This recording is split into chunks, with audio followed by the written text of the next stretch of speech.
So instead of going from $100 to 400, that's one way of doing it, right? To 1600, that's one way of doing it. This is correct.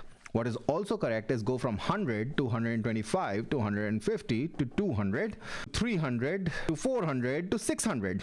Okay, this is also equally as valid. You won't always achieve what the 80-20 curve predicts in this case because the gaps are so small, but you'll still capitalize a huge deal of the revenue, of the capitalizable revenue within that total addressable market that you've got. And you can do that. There's no one stopping you from doing that, as long as your break-even period is short enough and you can achieve a positive return on ad spend, net return on ad spend within a few days, within a few weeks. In fact, if you're a drop shipper, if you know any drop shippers, and if you know what they do something called surf scaling. And what that means is breaking even within hours. Somehow they figured out systems to break even within hours, and then within a few hours their cycle is complete, so they start advertising more because they take the profits that were generated and tack them on to their advertising budgets, which increases their advertising budgets exponentially. But you don't have to break even every single day. You can break even in a week. You've got 50 cycles every year, 52 cycles every year. That's just insane.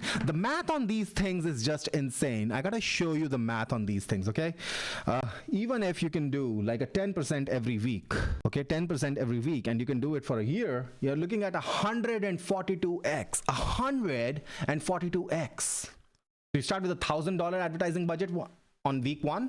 In a year, you'll be at $142,000 advertising budget for that week. I want to make this very clear. We're not talking about scaling revenues, we're scaling advertising budgets. And this is just the front end, maybe with an upsell.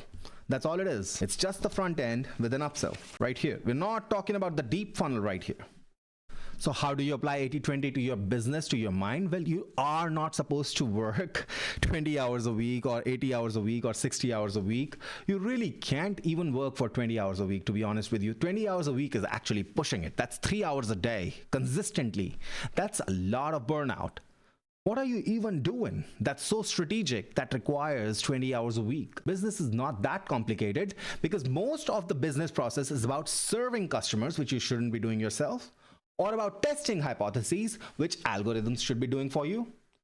So what is it that you're really even doing? How are you even spending those 20 hours a week? If you're spending a whole lot of time in your business, you're probably doing busy work. We talked about that in my previous stream. If you're doing busy work, you're wasting your time, really. You're not doing anything strategic. You're not building equity. You're not doing the things that actually matter. The one thing that you should be doing is growing your business, de-bottlenecking your current problem, de-bottlenecking your current obstacle. That's the way. Ryan Holiday, I keep talking about Ryan Holiday. No sponsorship, but he should probably sponsor me. Ryan Holiday wrote this book called The Obstacle is the Way, and that really is all there is to it. All that you need to know.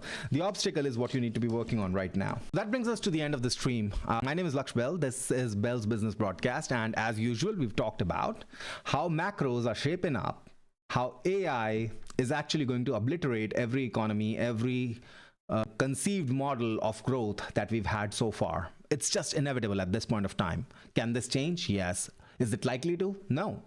It's going to happen sooner or later, and it's going to kill a whole lot of jobs. Lots of people are going to lose their jobs over this, and there's nothing anyone can do about it. It just is going to happen.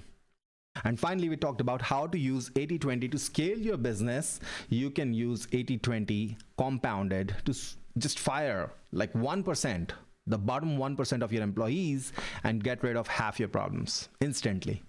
Or fire 1% of your worst, most complaining, most, I would say, permanently annoyed customers, and just take care of half your problems overnight. You don't lose a whole lot by firing the bottom 1%. You gain a whole lot. And then just focusing on the top 1%. How do you do that? By offering more and more expensive products and services that make sense to your audience. If you can do that, you've built yourself a money machine. And finally, the KPIs that you should be working on, because these KPIs are really important. Customer acquisition cost. How much are you spending on acquiring each customer? Break-even period. How much time does it take to break even on every single customer that you get, right? If you spend, let's say, $200 to acquire a customer, well, how long will it be before they spend enough money with your business so that you have enough gross profit to cover the $200? and make a little bit of profit, which is what creates an exponential factor. You take that profit and you tack it on to your advertising budget in the subsequent cycle, and the cycle is as long as it takes for them to break even, right? And that is how you get exponential growth. You can achieve TAM levels very quickly within a few years in your market if you get this dialed down. And finally, if you want to really supercharge it, just add some rocket fuel to it, build out a backend. And that is what you should be doing with your time.